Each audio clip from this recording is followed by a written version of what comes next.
and appliances for your home. Burlington Home Store, your full-service lumber yard. You'll need hand and power tools too. They've got them. By your windows, storm doors, screens, maybe even a barbecue grill. All at your Burlington Home Store, West Burlington, and the staff knows how to help you, and they will too, at the Burlington Home Store. Are you in search of a new pickup? Well, why not trust the team at Hurl Chevrolet GMC in Goodland, Kansas, as they currently have great deals on all kinds of trucks. Get yourself into a 2024 GMC Sierra 1500 pickup with 5.9% APR plus $3,250 purchase allowance when you trade in an eligible vehicle. Or get a 2024 GMC Sierra 2500 pickup with 5.9% for 84 months. As always, go to hurlchev.com to schedule any service or check out what's on the lot, or just stop on by in South Goodland. Your livelihood is important to you. You work hard to succeed in your farming operation, crop, livestock, home, vehicles, and special needs. We have you covered. Discounts are available for new business, remodeling, hail-resistive roofing, multi-policy, and many more. Optional coverage endorsements as well for machinery ingestion and equipment breakdown. Umbrella coverage for additional coverage on your home, farm, and auto. See the girls at the insurance agency at 1020 Main in Goodland or call 785-899-5011. Hi, this is Stephanie Dole with F&B Bank. At F&B, we offer many different types of deposits accounts to help you achieve your financial goals. Whether it be personal checking or savings, business checking account, or a variety of CD options, we're here to help. Stop by our bank directly east at the post office in Goodland or call 785-890-2000 to begin working with me or another F&B Bank team member. F&B Bank, member FDIC. Summertime is here, and so are your local Hoover Lumber Ace Hardware stores with anything and almost everything you need for these warm days. Give your place a new look with Benjamin Moore paints. Keep your lawn looking its best with mowers, blowers, and trimmers from Craftsman, Toro, and Ego. And they still have that amazing selection of outdoor grills from Traeger and Weber, plus the popular flat-top Blackstone griddles. Find it all and much more at Hoover Lumber Ace Hardware with locations in Colby and Goodland, open every day but Sunday. The Sunflower Festival in downtown Colby, Kansas is almost here. Mark your calendars to be in Colby on Saturday, August 24th. It's a day full of fun for all ages with a color run, co-ed sand volleyball, pickleball, horseshoes, cornhole, a beer garden, food trucks, vendors, free kids events, axe throwing, street dance, and so much more. Did you know that when you attend the Sunflower Festival, you're supporting your community? Each event is run by local organizations and volunteers to raise money that goes back into the community. Text Sunflower to 785-460-0790 to see the schedule for the entire day. You ready? One, two, three, four! It's the Morning Blitz with Ross Volkmer. Give me my cane. I'll show you how to play this game. And Christian Peck-Dimit. They really are going all in on the power of friendship. The region's only local sports talk. They're basically idiots. Broadcasting on Goodland's Rocket 102.5. Simulcasting on Goodland's 730 Gold KLOE. No, God, they're everywhere. Discussing it all from the preps. Touchdown, the Cowboys! To the pros. Bobby Witt Jr. continues his surge. He is unstoppable. The Blitz is presented by Pearl Chevrolet GMC, Hoover Lumber Ace Hardware, and F&B Bank, as well as the Insurance Agency, Farmer State Bank in Oakley, the Cowboy Corner Express, and Equity Bank of Hoxie, Quinter, and Grinnell. Let's go to work. Oh, Curry for the lead. Oh, kaboom! James, the rebound, looking to run. Booker and Durant with him. James. Oh! LeBron James. The Captain America put the country on his back. Nobody has ever won 2 gold medals in this event, let alone back-to-back. Sidney McLaughlin-Labroni. It's a world record and back-to-back goals to Team USA. Now here comes Holloway. Holloway is well out in front. He's not going to let it happen again. Grant Holloway is streaking his way to goal. Year is out. There's a drive towards right. On the move is Goodman, and a dive comes up with the ball. Hunter Goodman, his best catch in the outfield this year. Hey, happy Friday morning, everybody. Welcome inside the Morning Blitz on Goodland's Rocket 102.5, 730 Gold KLOE, and at KSRadio.net. Any mobile devices, and of course, video streaming available on X, Facebook, YouTube, through the Hurl Chevrolet GMC video stream. Christian looks like he's off to go call a ball game today or something like that. One of the two. He's got the official uniform of all broadcasters everywhere, the polo with the quarter zip over the top. I mean, it is 57 and cloudy outside. I will give you that. I mean, it is a fall feeling like morning, which there is not a better real feeling in the world than a fall like morning. Give me Gene weather any day. That's very true. I figured it's, gotta wear khakis and gotta wear some long sleeves here because it doesn't get 58 in August all that much. I'll tell you one better feeling. Yesterday on the 8th hole, my first ever birdie was a pretty darn good feeling. Yeah. Oh, man. All right. Well, we just have to start there. First ever birdie. Let's break it down on the 8th hole. Okay, let me think about this. 8th hole. Okay, got it. I know what we're talking about. Short par 3. Par 3. They're at Meadow Lake Golf Course in Colby. Nothing too complicated. We just stuck it Not with 7. Not 170 yards, 180 yards. Yeah, What is it? 165, 170. You played it enough. You should know. You should have it in the back of your mind ingrained. That's a good point. 160 yards, slightly downhill. Got to fit it between two big cottonwood trees. Yeah. I'm trying to pull up the yardage because I took a picture here. 163. Yeah, that's what I thought. I think it's like a 6-iron for me, although I usually club up a little bit. So, but yeah. So anyway, off the tee, must have been decent off the tee at least. Must have been on the green, I would guess. I doubt you chipped it in. No, usually the chips go about 50 yards over the green. No, we stuck it with wedge. Yeah, really. we stuck it with a 7-iron and then hit, I don't know, an 8 or 10 foot putt. So feeling pretty good this morning. How excited were you to hit the first ever birdie? Very. Were you feeling the pressure from 8 feet out? Were you feeling the pressure? No, to be honest, because usually I 3-putt from there, so I wasn't really thinking about it too much. Oh, well, congratulations on your first birdie. Congratulations. Way to go, buddy. So anyway, up ahead today, we'll have a brand new guest on the program today. Yeah. Henry Chisholm's going to join us. He's a Denver Broncos reporter from DNVR Sports there in Denver. Look forward to visiting with him about Denver Broncos. They get set for Sunday's game against the Colts coming up here in a couple days, which, of course, your home for the Denver Broncos is right here on this radio station in particular, which would be Goodland's Rocket 102.5. But Colts, Broncos you can listen to, and Henry's going to give us his thoughts coming up on the program here today. We'll get to the Rockies, who lost the series finale and dropped the series to the Mets. They've now lost 4 out of 5, coming up a little bit later on in segment 3. Some other news for college football, especially for KU quarterback Jalen Daniels and Lawrence Arnold, to get to that as well here in the show. Another great day, though, in the Olympics yesterday. I mean, especially track and field. Sydney McLaughlin-Levrone, who makes the 400-meter hurdles look like someone running the 400-meter dash. I mean, she makes it look about as easy as possible. Isn't it? See, I think that's why I like the distance running people. I like seeing people come across the line and completely fall over in complete exhaustion, whereas the sprinters for the 400, they're just like, whatever. Or 800. Whatever.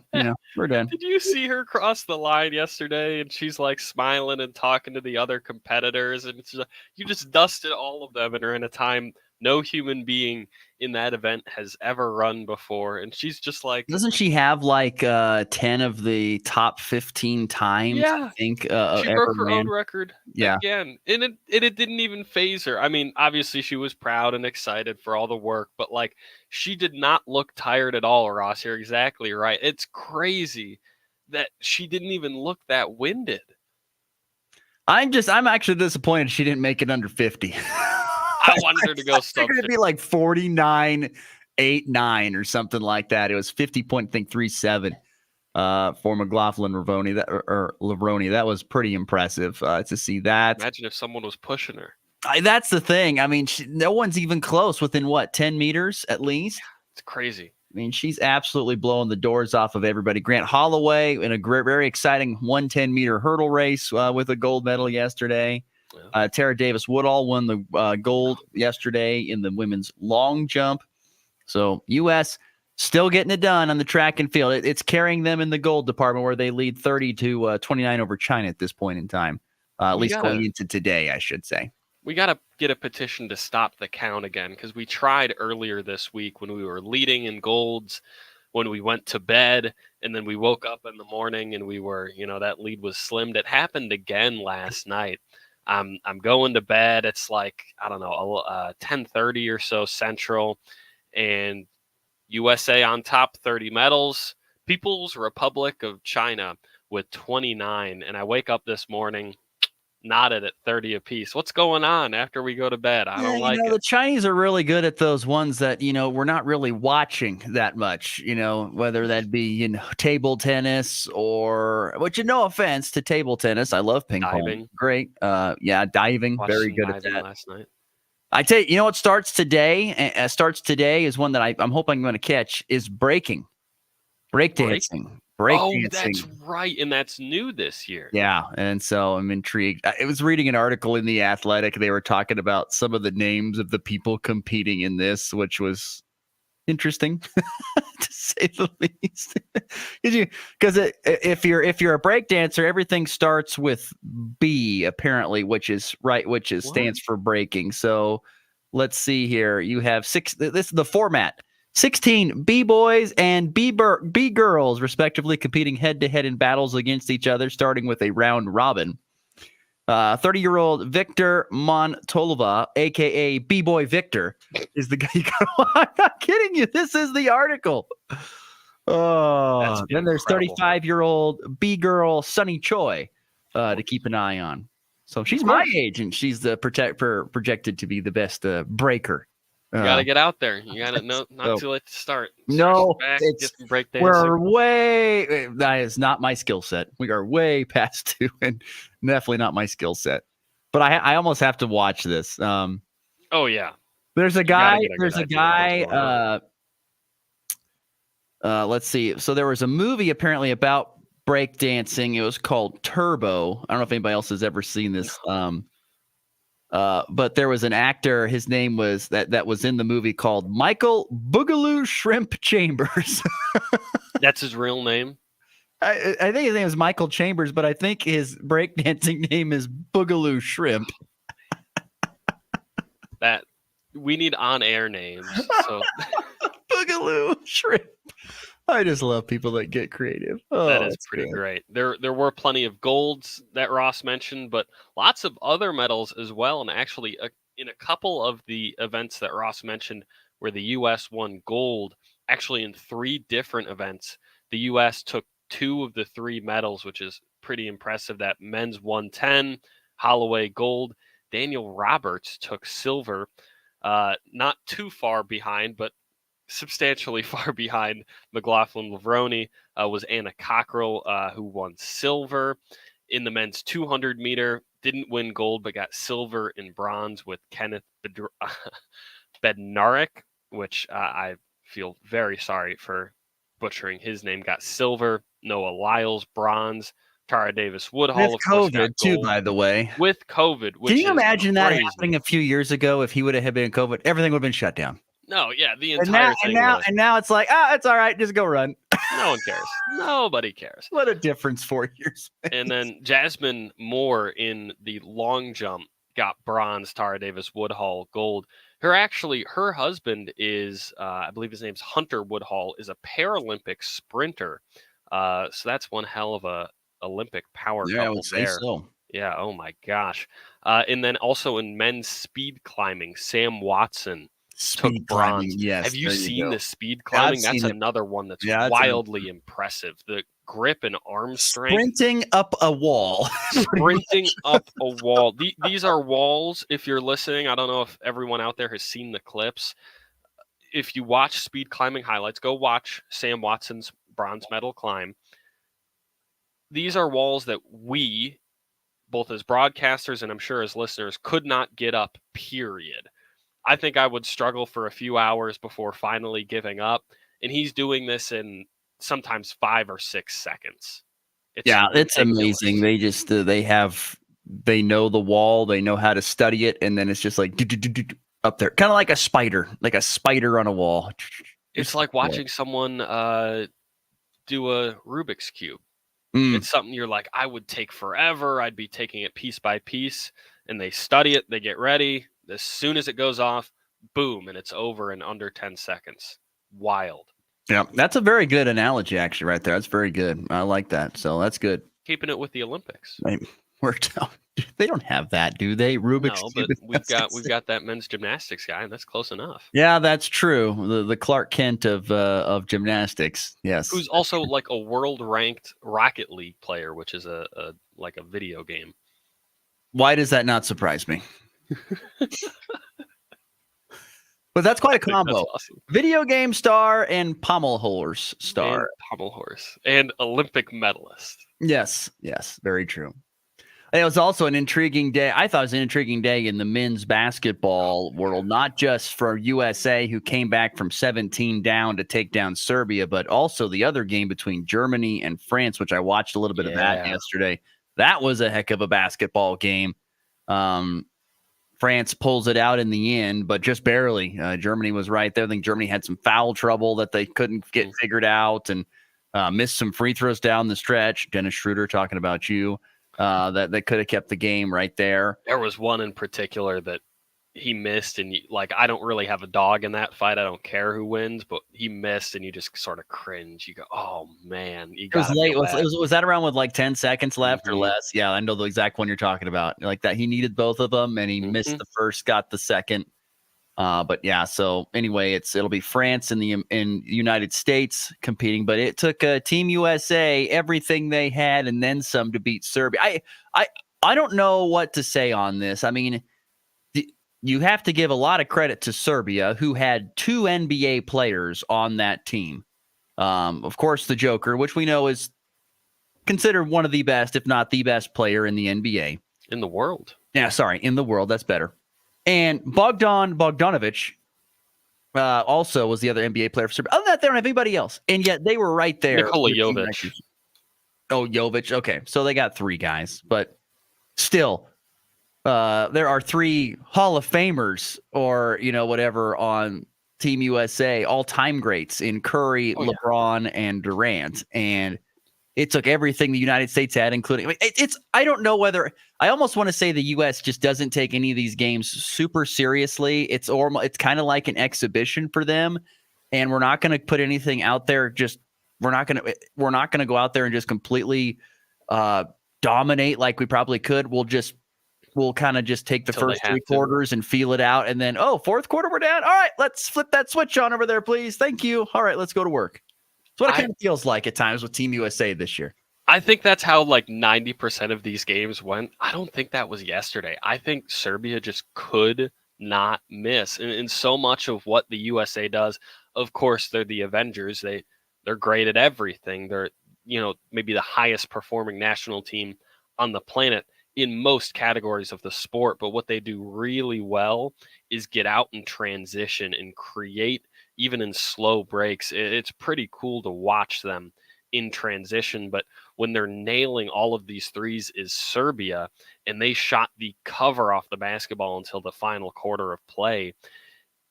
It not only, of course, is backbreaking to hit all these threes, it not only helps on the scoreboard, but of course, it also then takes away from what the U.S. can do in transition.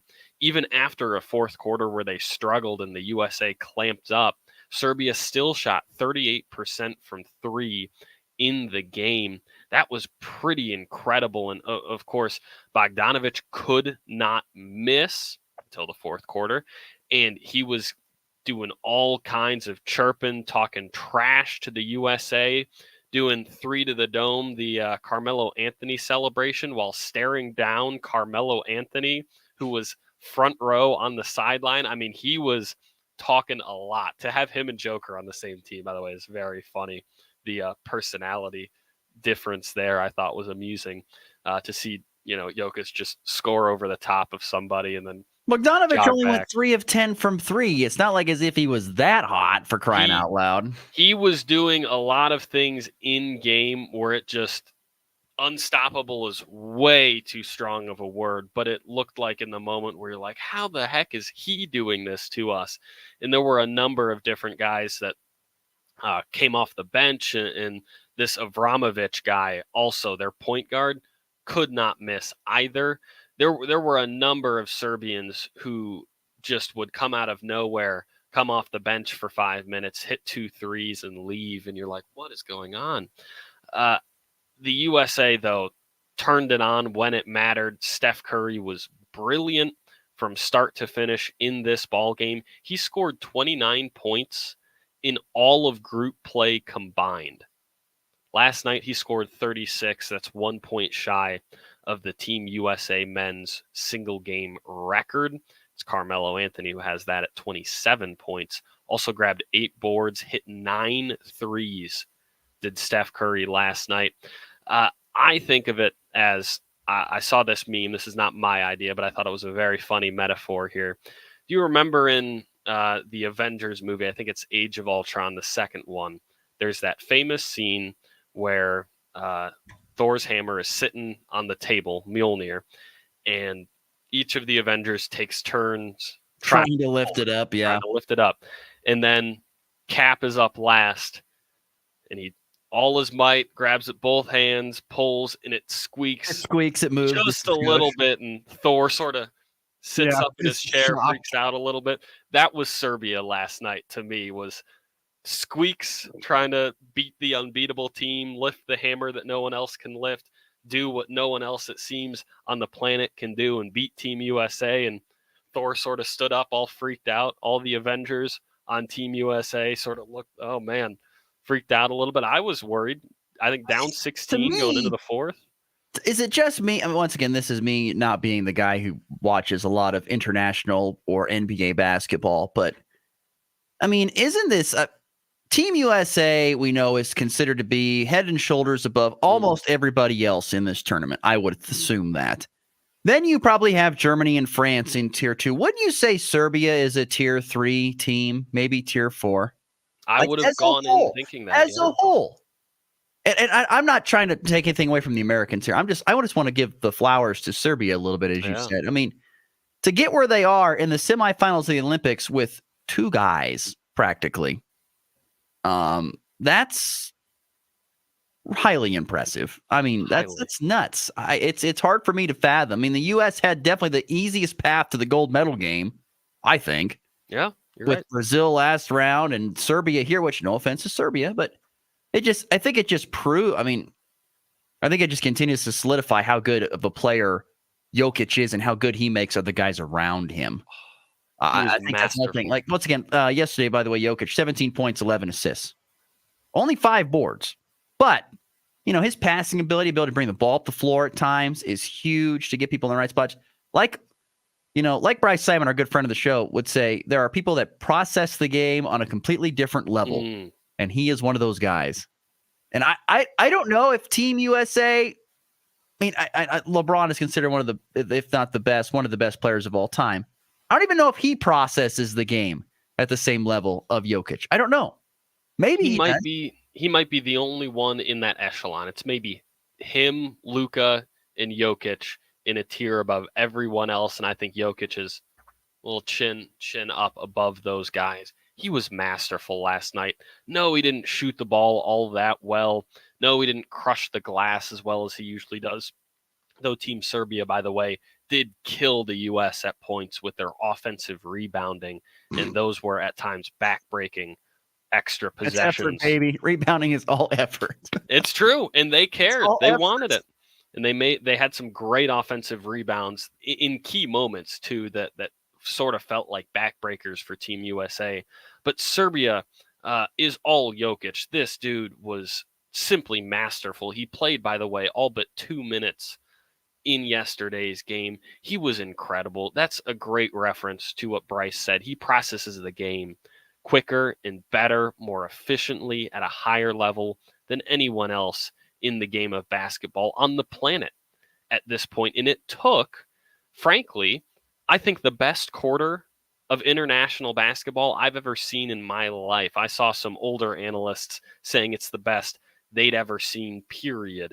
Quarter of basketball played from the U.S. to get this win. And the fan in me, and the, of course, American in me, was very proud to see that. That was incredibly fun to watch. If or didn't see it live, go back and watch the last 8 minutes of that ball game. Awesome. Gives you chills.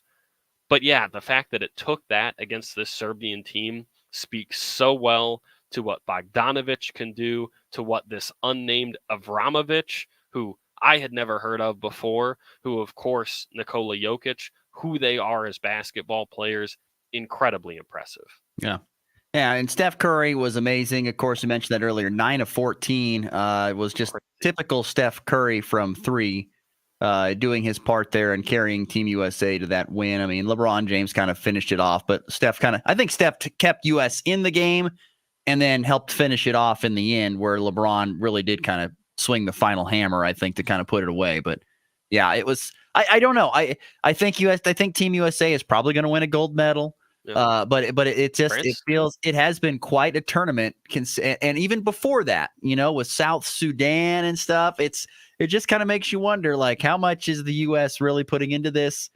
Because other teams are giving it their all and they're hanging with the U.S. And I tell you, another 4 years from now, the U.S. better be like, you know what, we may have to come and play, led by Jason Tatum, face of the NBA. They're going to have to come and play at that point in time. LeBron won't be there. LeBron won't be there. They're going to have to come and play at the best, because I think the rest of the world is no doubt catching up tenfold to the U.S. in basketball, as we have seen in this tournament and leading into this tournament. And again, yesterday with 3 guys from Serbia. It's incredible to see. It really makes you sort of happy for the game of basketball, because there was that stat that the Dream Team faced like single digit total Olympic or other NBA players on their Olympic run to gold, and the U.S. It was obviously dependent on who they ended up facing in the bracket, but it was either in the 50s or in the 60s the number of NBA players that they would face. The talent pool in the total span of the world and these other Olympic teams has gotten the highest level it's ever been, and it seems to only be increasing. Yeah, it was LeBron James, Steph Curry, and Kevin Durant who scored all 15 of the U.S.'s final 15 points. So they really combined to put the hammer down, and you got to shout out Joel Embiid. I don't think you can win this game without Embiid, particularly the way he played in the fourth quarter. He was the second leading scorer in the game for the U.S. with 19 points, but it was his personal little run of 7-0 personally scored from the right hand of Embiid in the fourth quarter, including some nice defensive plays, had a big block in there too, that just kept the U.S. in this game when, like I said, it felt like there were a lot of possessions, a lot of offensive rebounds, a lot of big threes that Serbia would hit, where they felt almost backbreaking. And I think Embiid sort of held the team together for a stretch there. That last night on Sports, they're saying, it really, Embiid has not done much in this Olympics for Team USA. And they're like, this is pretty much the reason they brought him along, was to try to be able to guard in the post, specifically against Jokic. That's what he said. Makes sense. So he'll have his hands full. And he did his job with Rudy Gobert. With Wembanyama. Oh, that's right. Well, they got both of them, don't they? The Stifle Tower and Wembanyama. That's a hell of a tandem. That's a great front court right there. Back to the bucket, guys. There you go. Now, Wemby can do more than back to the bucket, but Gobert. Give Ross his cane. Yeah, give me my cane. Give me my cane. Yeah. So anyway, that's on Saturday, by the way. U.S. and France playing for the gold medal. All right, we got to get to a break. When we come back, Henry Chisholm's going to join us next, talking Denver Broncos football. I haven't talked about the Broncos much yet here as we get set for the preseason begin for Denver, starting up on Sunday against the Colts. You're listening to the Morning Blitz. In recent months, some people looking for Midwest Energy on Google have reported sponsored ads pop up with different phone numbers, connecting them to scammers. When online, always look closely at links and phone numbers before clicking or calling. Midwest Energy's only phone number is 1-800-222-3121. Any other number, and it's likely a scam. Midwest Energy, a customer-owned cooperative, making energy work for you. Good morning. This is Kate Thompson with the Anderson's Trade Group. Today is Friday, August 9th. And on the overnight last night, September corn higher 1 1/4 at 380.5. December up 1 1/2 at 398 March up 1 1/4 at 4.15 3/4, and May up 1 1/4 at 4.27 1/4. September beans higher 5.5 on the overnights at 9.99. November up 5 at 10.13 1/4. January up 5 3/4 at 10.30 3/4, and March soybeans up 5 cents at 10.45. September Chicago wheat up 12 1/4 at 5.49 3/4. December up 11.5 at 5.73. March up 11 at 5.91.5. May up 11 at 6.04. Kansas City wheat, the September contract higher 3.5 at 5.65. December up 12 1/4 at 5.81. March up 12 1/4 at 5.94.5. And May up 13 1/4 at 6.03 1/4. On the stock market this morning, the Dow down 73 at 39,528. The S&P down 15 at 5,352. The Nasdaq down 88 at 18,436. Gold higher $5.10 an ounce at 2,468. And crude oil up 34 cents a barrel at 76.53. If you have any questions about marketing grain or to talk about risk management options, give our Colorado office a call. John Hanke at 970-744-4484, or in our Kansas City office, myself, Tom Saluto, Jared Law, or Tyler Ghosh at 913-748-3000. When it comes to growing soybeans, you need an advantage. And with Zetavo soybean seed, you get a big one. 3.4 bushels per acre big. It's a yield advantage made possible by BASF genetics, proprietary germplasm, and industry-leading seed quality. Talk to your retailer today about staying ahead of the game with Zetavo soybean seed from BASF. Zetavo soybean seed. When challenging conditions arise, we don't back down. We up our game. Outpacing the competition with innovations fueled by Bayer's R&D, keeping you equipped with an expanded portfolio, elite genetics, and additional local test plots. Channel leads the field, so you can rise above. See how you can save at channel.com/finance24. Read and follow pesticide label directions, grain marketing, and other stewardship practices. Kansas Corn reminds you that E15 fuel is the right choice for every kind of driver. For the car enthusiast, E15 has higher octane. For the thrifty driver, E15 is priced lower than regular unleaded. For the nature lover, E15 provides cleaner air. For the shopper who buys local, E15 has more ethanol from our Kansas corn farms. Choose E15 for a higher octane, lower price, and cleaner American fuel. This message from the Kansas Corn Commission. Learn more at kscorn.com. If you're shopping for a banking institution, visit with Equity Bank of Hoxie, Grinnell, and Quinter, Kansas. The Equity Bank is heavily invested in local business and activities contributing in many ways back to their community. Their employees are involved with many organizations and area events. Plus, a lot of experience comes with that staff. You'll find valuable local assistance when you bank at the Equity Bank of Hoxie, Grinnell, Quinter, and other locations in Western Kansas. The Equity Bank, member FDIC. Your livelihood is important to you. You work hard to succeed in your farming operation, crop, livestock, home, vehicles, and special needs. We have you covered. Discounts are available for new business, remodeling, hail-resistive roofing, multi-policy, and many more. Optional coverage endorsements as well for machinery ingestion and equipment breakdown. Umbrella coverage for additional coverage on your home, farm, and auto. See the girls at the insurance agency at 1020 Main in Goodland or call 785-899-5011. You're listening to the Morning Blitz Do you understand the words that are coming out of my mouth? with Ross Volkmer and Christian Peck-Dimit.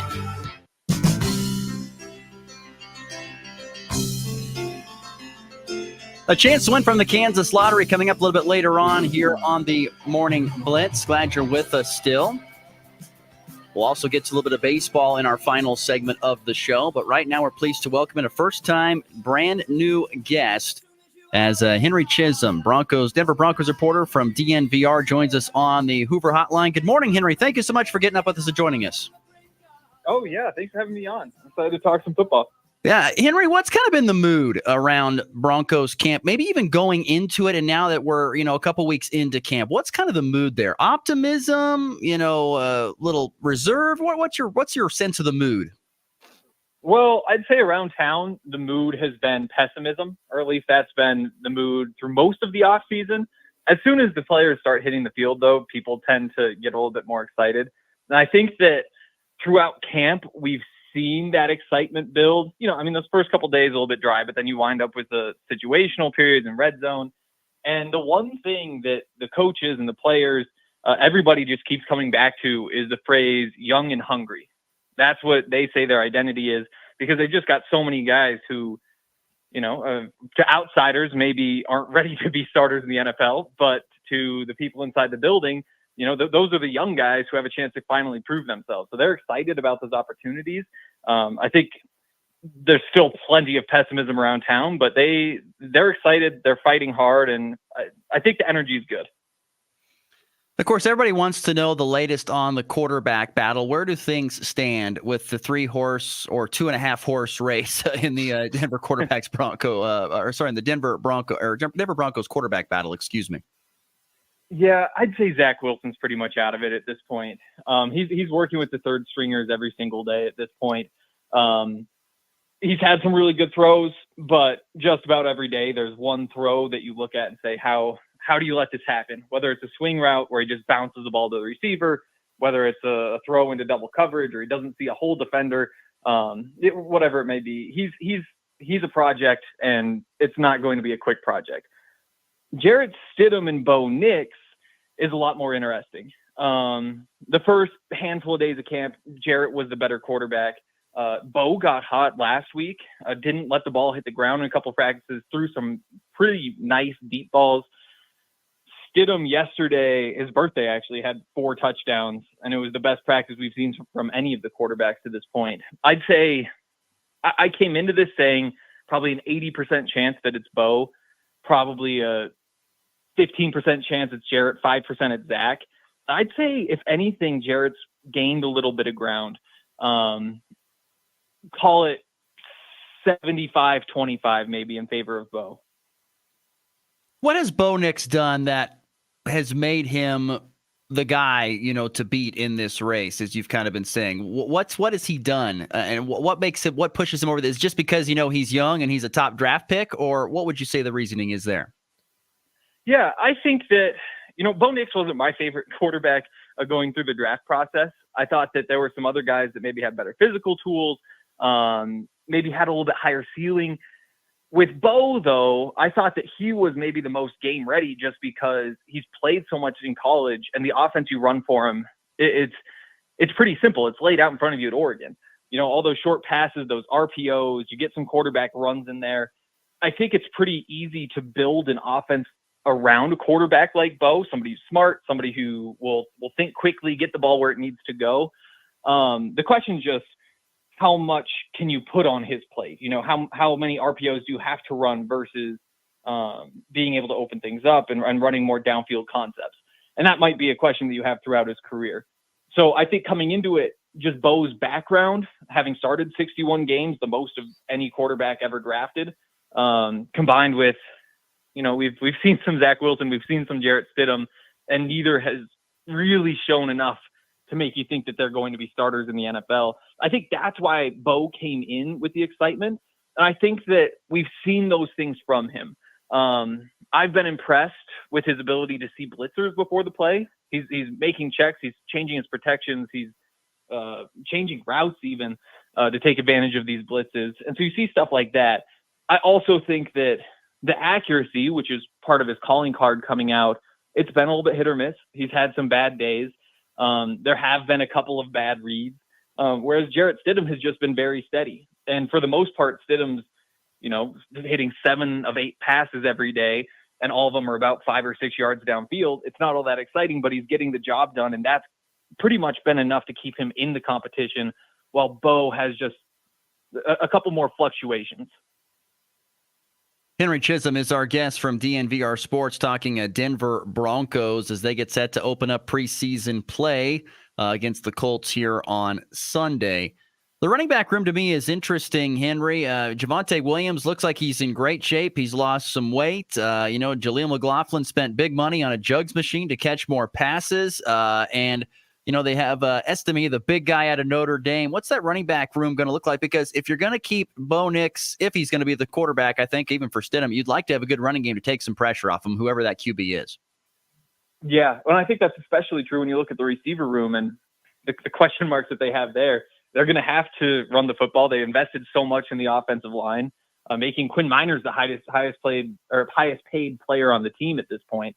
The running backs are interesting. It's Javonte Williams who will get the first crack at it. And I think the goal is for him to be your bell cow back. You're down to down on the field, can do a little bit of everything. And for that reason, if he has a great year, they'll keep feeding him from week 1 through week 17. But he wasn't himself last year. They hope that cutting the 11 pounds, getting him down to, I think it's 321 pounds now, or 221 now, will be enough to fix some of the burst issues we saw. After that, you have a bunch of question marks. You mentioned Jaleel McLaughlin, who had a fantastic rookie season. He's a little bit smaller back. He struggles in pass protection, but when you get him the ball, he can make things happen. So how exactly do you use a guy like that? You have Audric Estime, who's from Notre Dame, 230 pounds plus, just this big bruising back. And we've seen it in practice. He's popping defenders every time he gets a chance. But does he have the versatility to his game to be any more than a goal line, short yardage type of back? You have Samaje Perine, who was top 5 in the NFL in receiving yards among running backs last year. He was Russell Wilson's safety blanket, very important to a bunch of different 2-minute drills because of his ability to both protect and leak out of the backfield, catch a pass, and pick up a first down. So when you have all those bodies, you bring in the undrafted free agents, it's tough to kind of piece together how it will all fit, just because we don't know how many roster spots they're going to be willing to spend on these guys. So a guy like Samaje Perine, you save a few $million if you move on from him. Can you get that production out of Jaleel McLaughlin? Can Audric Estime handle some of those blocking duties? So it's a bit of a mess at the moment, but they like the talent that they have and the potential that room has. It's just figuring out how to piece it all together. You mentioned, Henry, these Broncos describing themselves as young and hungry. We talked to Stemme, we talked Knicks, but are there any players in particular that sort of jump out to you as being maybe the youngest or the hungriest players that would make you think that they really are young and hungry? I look at the defensive backs. I think that's where it starts. And obviously you've got Pat Surtain in there. He's proven at this point, but still only 24, I believe.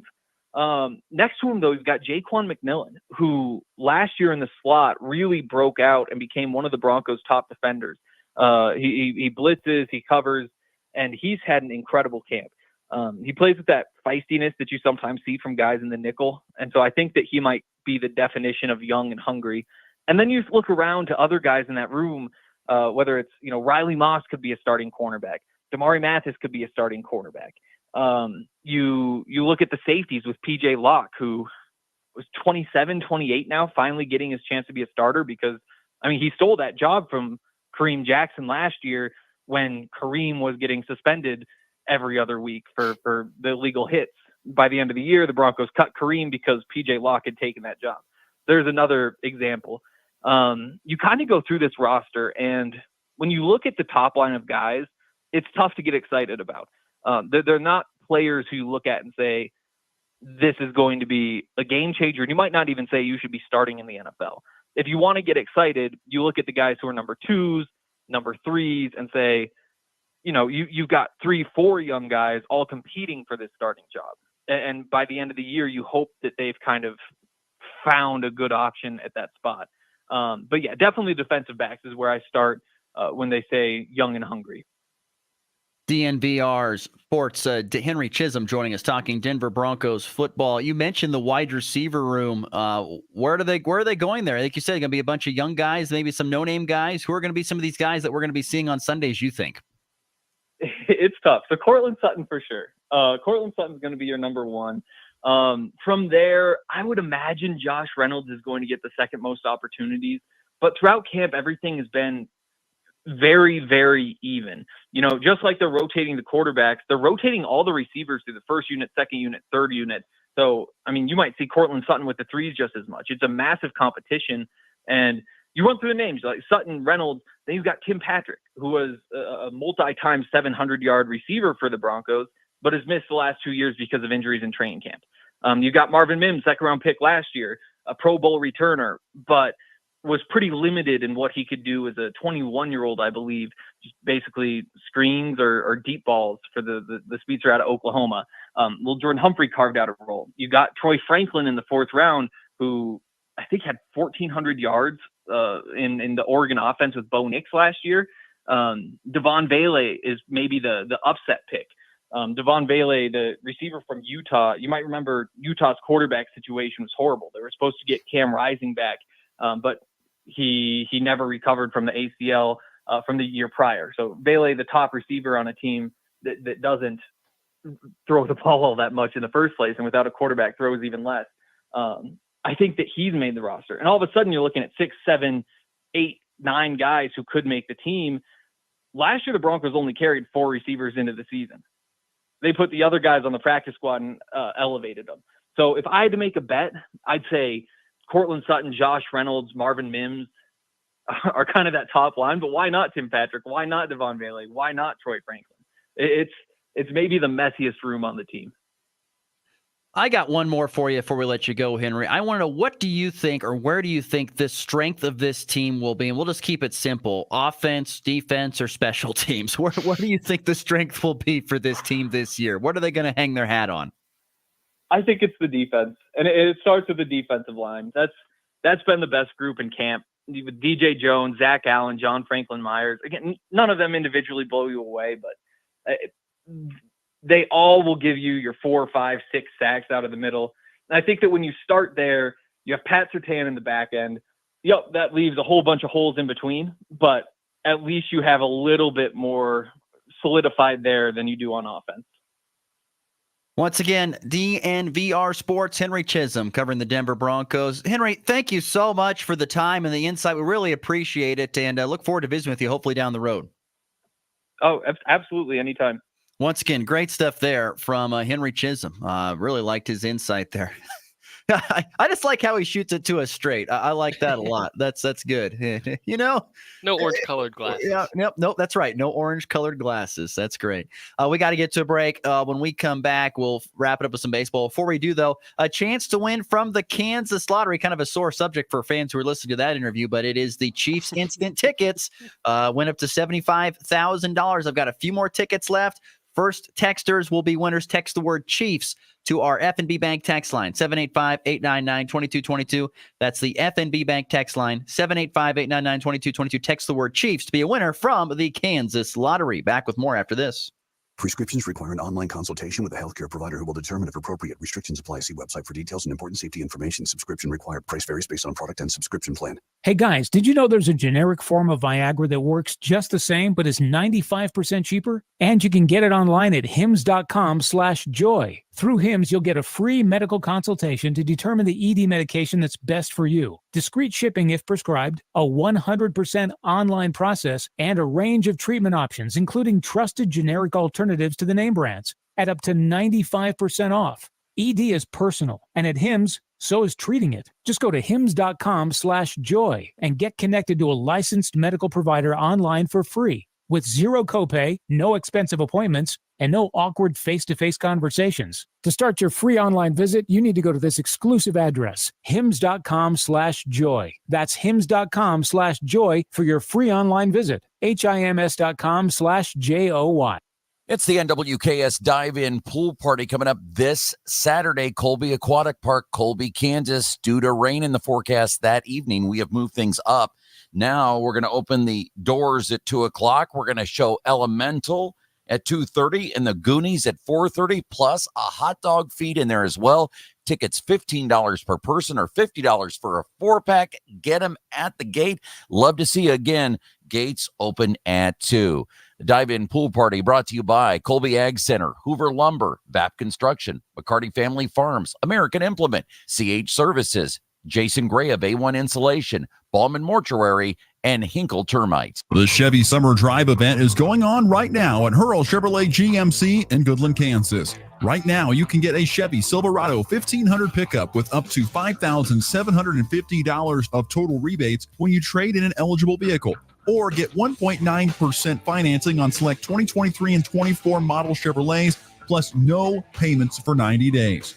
As always, go to hurlchef.com to schedule any service or check out what's on the lot, or just stop on by in South Goodland. The Farmers State Bank of Oakley has been financing agriculture since the day we opened our doors. Hello, this is Corbin, and we are proud to be your locally owned partner in ag. We invite you to come and visit with us when you need to purchase new or used farm equipment, or need any type of agriculture or business loan. We have the knowledge, experience, and financial resources to keep you growing. The Farmers State Bank of Oakley, a tradition of community and agriculture for over 115 years. Member FDIC. You're listening to the Morning Blitz. About sports, you follow sports? With Ross Volkmer and Christian Peck-Dimit. Go sports!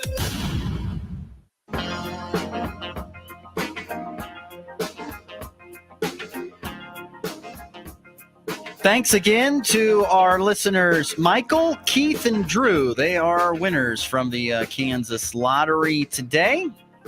Thank you, gentlemen, all for tuning in and listening. Winners from the Kansas Lottery.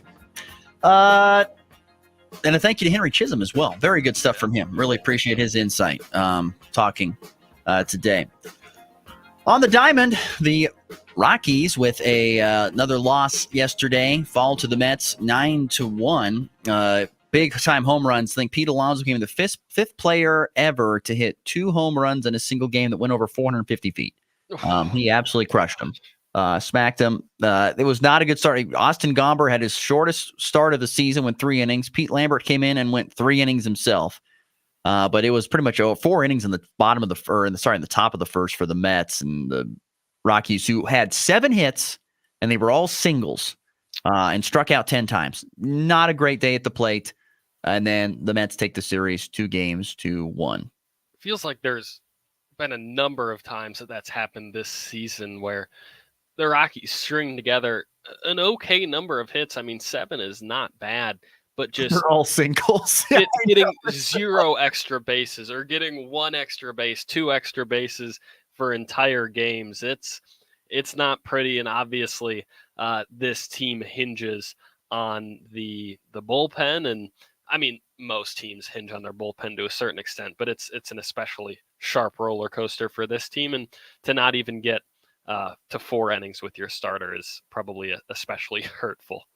Yeah, Rockies have lost 4 of their last 5 going into a home weekend series against the Braves, which many people think, golly, the Braves are going to get crushed. The Braves are slumping bad, folks. They were at the top of the NL wild card for a while behind the Phillies, in that NL East, and they have really hit the injury bug has hit them hard. It's been tough.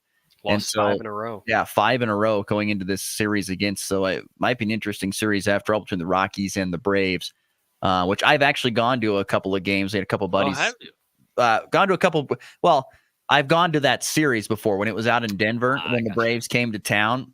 We had a couple of buddies who are big Braves fans because everybody in America knows a Braves fan thanks to TBS. I mean, everybody at least knows someone who's like, I'm a Braves fan. I know multiple people. But yeah, and so we went out and did a series out there, and I've never really been to Coors Field and had a bad experience. So it's always a good time. The Royals had a day off yesterday. They are back at the K tonight. First pitch against the Cardinals in the I-70 series set for 7:10 Central Time. Of course, AM 790 KXXX is the place to go.